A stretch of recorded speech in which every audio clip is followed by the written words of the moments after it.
Hi, I'm Pete, because, peat bogs are not only brilliant places for wildlife like me, they're critical to the health of our planet. For a start, they act as a filtering system improving water quality. Peatland also acts as a huge carbon store, locking away 3 times as much carbon as woodland, and the sphagnum mosses are able to hold up to 50 times their own weight in water, which really helps control flooding and drought.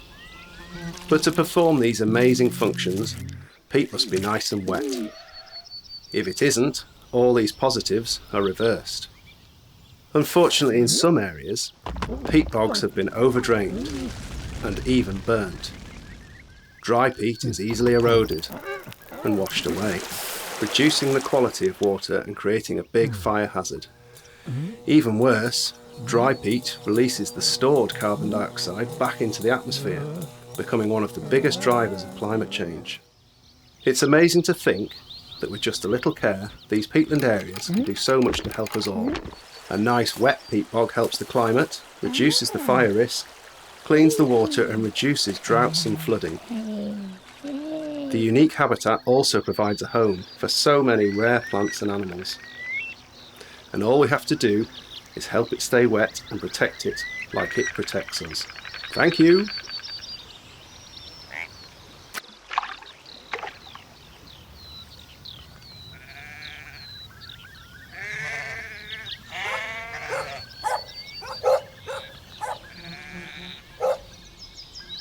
Hi, I'm Russell.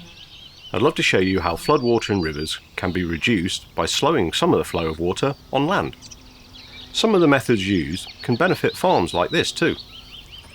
Compacted soil doesn't soak up water, so subsoiling, or soil aeration, loosens it all up.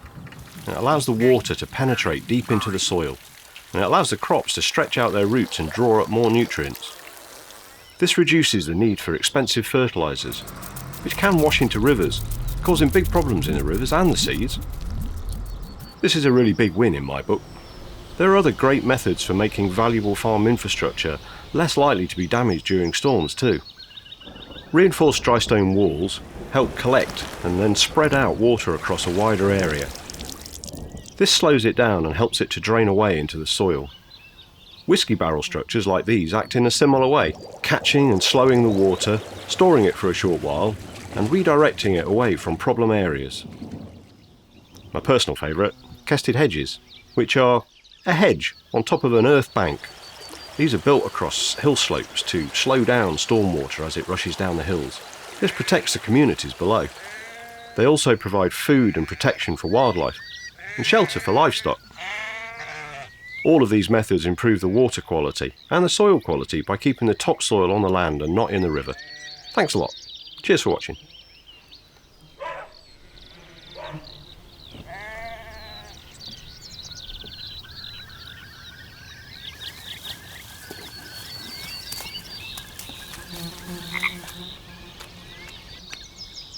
Hi, I'm Brooke, and I'd like to talk to you about floodplains.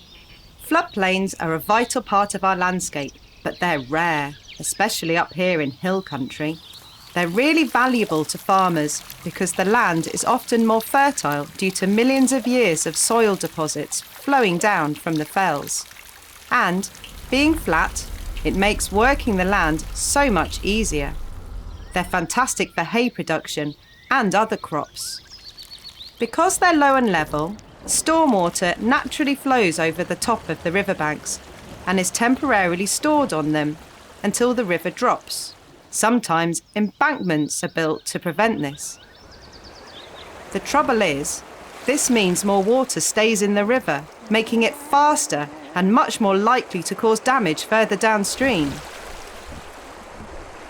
Being flat, floodplains are easy places for humans to build houses on, but doing that leaves no space for the water, so it ends up inside the buildings, often flooding entire communities.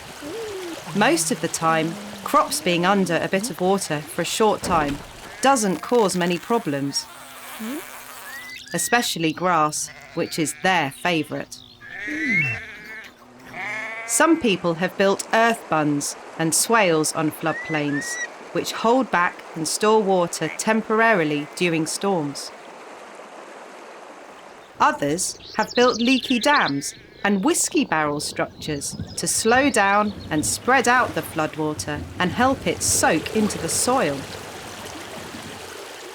They've even made ones called kested hedges, with trees on top, which provide my friends with shelter against the lovely Cumbrian weather. Personally, I like getting wet. Thank you.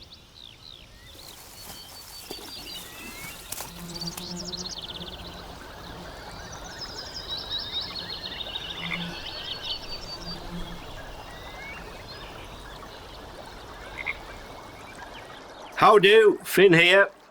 Natural rivers like mine are one of the jewels of the British countryside and have inspired artists and writers for generations. I'm told the Wind in the Willows is a good example, but not all our rivers are as natural as they once were. Rivers have been altered for many reasons as modern life has developed. They've accommodated roads and bridges, been squeezed and straightened through towns and even in the countryside to increase productive agricultural land, diverted to power things like cotton mills, and dammed in reservoirs for drinking water and hydropower. But it'll often have a lot less space for water because it's much shorter than a meandering river. This means communities downstream might get more water than they can cope with. A bridge may not have enough room for the amount of water trying to get through, which can cause flooding. The water will also be moving quicker than a natural river would, and it contains lots of mud and rocks and other materials, especially when it floods. In natural meandering rivers, the bends act like brakes, allowing some of the mud and rocks to stop moving. This means that when the water gets to the villages or towns, blockages like this are much less likely to happen.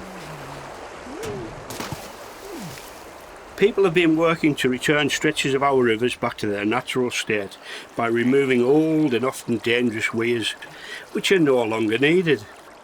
These restored rivers allow more space and time for water to move, helping communities at risk of flooding.